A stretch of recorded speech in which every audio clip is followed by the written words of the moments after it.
Assalamualaikum warahmatullahi wabarakatuh. Perkenalkan, nama saya Afifah Nuria Elisa dengan NIM akhir 110, kelas 5F, program studi Hukum Ekonomi Syariah. Di sini saya akan mereview dari pertemuan 1 hingga 14 matkul Sosiologi Hukum. Pengertian sosiologi hukum. Sosiologi adalah ilmu yang mempelajari hubungan manusia dengan kelompok-kelompok. Sedangkan hukum adalah seperangkat aturan yang sudah ditetapkan oleh pemerintah untuk mengatur perilaku masyarakat. Menurut R.O.J. Salman berpendapat, sosiologi hukum yaitu ilmu yang mempelajari timbal balik antara hukum dengan gejala sosial lainnya secara empiris analitis. Kemudian objek sosiologi hukum dibagi menjadi dua, yaitu material dan objek formal.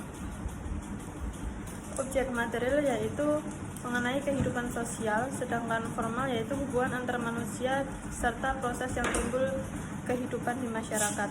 Ruang lingkup soskum menurut Surjono Sukanto meliputi 1. Pola perilaku hukum warga masyarakat, 2. Hukum dan pola perilaku sebagai ciptaan dan wujud dari kelompok sosial, 3. Hubungan timbal balik antar perubahan hukum dan sosial budaya.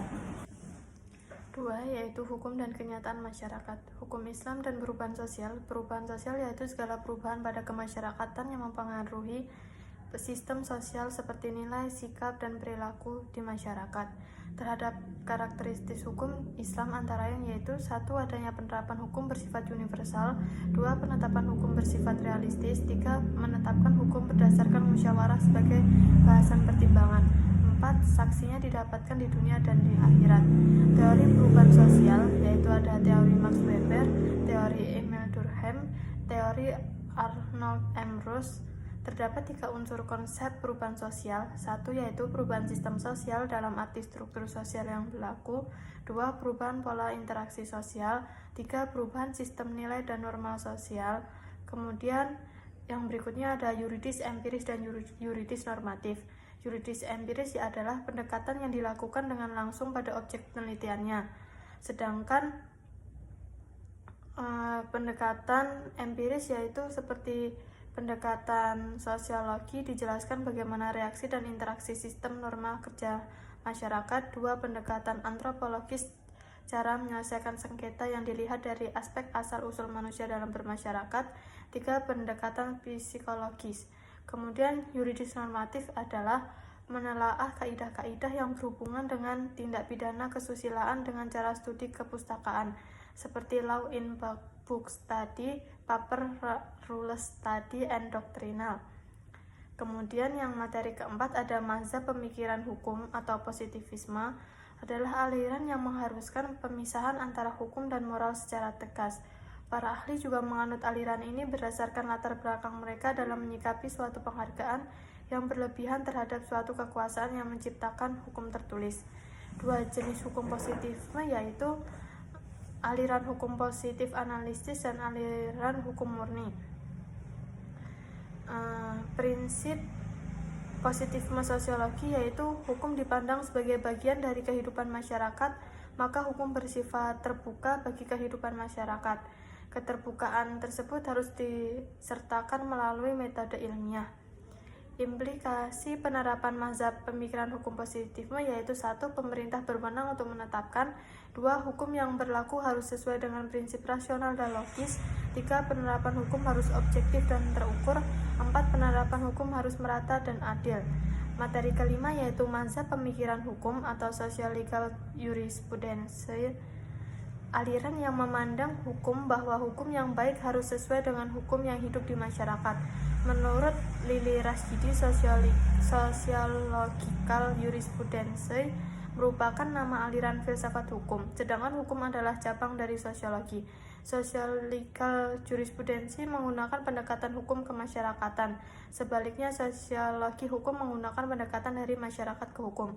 Materi keenam yaitu mazhab pemikiran hukum. Living law sebagai produk budaya karena hukum yang tidak diciptakan namun ditemukan dalam masyarakat.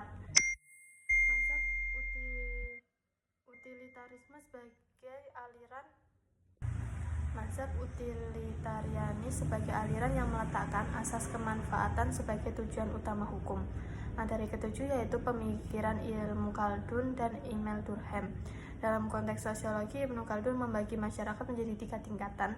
1 yaitu primitif, kemudian masyarakat desa, dan masyarakat kota. Kemudian Emile Durkheim yaitu menekankan bahwa gagasan utamanya masyarakat harus mempertahankan integritas dan koherensi pada masa modern dalam latar belakang dan etnis tidak bersama lagi. Materi ke-8 yaitu Max Weber dan Herbert Lionel, yaitu Max Weber memiliki karya rasionalisme dalam sosiologi agama dan pemerintahan, meski ia sering pula menulis di bidang ekonomi. Weber berpendapat bahwa adalah salah satu alasan utama bagi perkembangan yang berbeda antara budaya barat dan timur. Kemudian HLA adalah filsafat hukum yang mengembangkan teori hukum yang fokus pada struktur dan fungsi hukum. Kemudian yang ke-9 yaitu efektivitas hukum. Efektivitas hukum yaitu mengacu pada kenyataan bahwa individu benar-benar bertindak sesuai dengan norma-norma hukum yang seharusnya mereka ikuti, benar-benar implementasikan dan dipatuhi. Efektif itu memiliki hubungan yang sangat erat dengan penegak hukum. Untuk memastikan hukum berjalan dengan efektif diperlukan keberadaan aparat penegak hukum yang dapat menegakkan sanksi. Kemudian yang materi ke-10 hukum dan sosial kontrol sebagai pengawas oleh masyarakat. Yang ke-10 yaitu hukum dan sosial kontrol sebagai pengawas oleh masyarakat terhadap jalannya pemerintah yang bertujuan mencapai keserasian antara stabilitas dengan perubahan dalam masyarakat. Pemberlakuan hukum dapat terjadi karena masyarakat mematuhi hukum karena satu terpaksa, yaitu karena takut akan hukuman atau sanksi yang mungkin diterima. 2. Masyarakat mengikuti hukum karena mereka menyadari manfaat yang ditawarkan oleh hukum tersebut. Keadaan ini disebut sebagai keberlakuan hukum secara sosiologis. Materi ke-11 yaitu Social Legal Studies, yaitu merujuk pada seluruh bidang studi sosial yang membahas tentang hukum. Dalam Social Legal Studies diharapkan ada pemahaman bahwa hukum merupakan fenomena sosial yang diposisikan dalam lingkungan sosial dan tidak dapat dipisahkan dari konteksnya. Oleh karena itu, hukum bukanlah suatu entitas independen dan juga bukan hanya hukum satu unsur sosial. Untuk efektif, hukum harus bergantung pada kemampuan-kemampuan sosial serta struktur dasar aturan dan lembaga-lembaganya. Materi ke-12 yaitu hukum progresif, yaitu merupakan hukum yang menekankan perubahan dan adaptasi hukum secara progresif sesuai perkembangan zaman.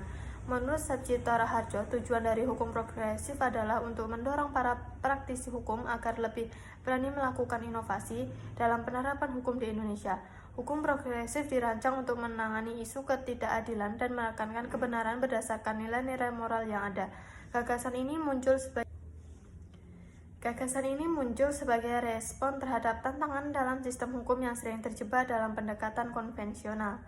Materi ke-13 yaitu legal pluralisme. Pluralisme hukum, yang juga dikenal sebagai keragaman hukum, merujuk pada adanya variasi dalam sistem hukum. Ini berarti terdapat lebih dari satu norma hukum yang berlaku dalam suatu masyarakat. Dalam konteks negara umumnya hanya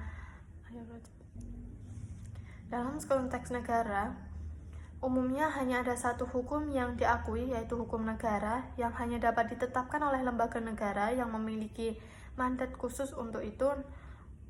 Namun, pluralisme hukum sering dianggap kurang memperhatikan faktor-faktor struktural sosial ekonomi makro yang dapat mempengaruhi munculnya sentralisme dan pluralisme dalam hukum.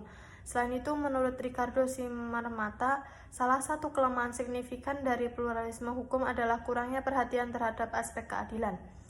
Materi ke-14 yaitu pendekatan sosiologis dalam studi hukum Islam. Pendekatan sosiologis dalam kajian hukum Islam menawarkan pandangan yang menyeluruh tentang hubungan antara agama dan masyarakat. Sosiologi hukum berperan penting dalam memahami interaksi timbal balik antara hukum Islam dan komunitas. Dengan menggunakan teori fungsional, interaksional, dan konflik, analisis hukum Islam dapat dilakukan dalam kerangka sosial modern sehingga memberikan wawasan yang bermanfaat untuk mengembangkan hukum dan kebijakan yang lebih inklusif.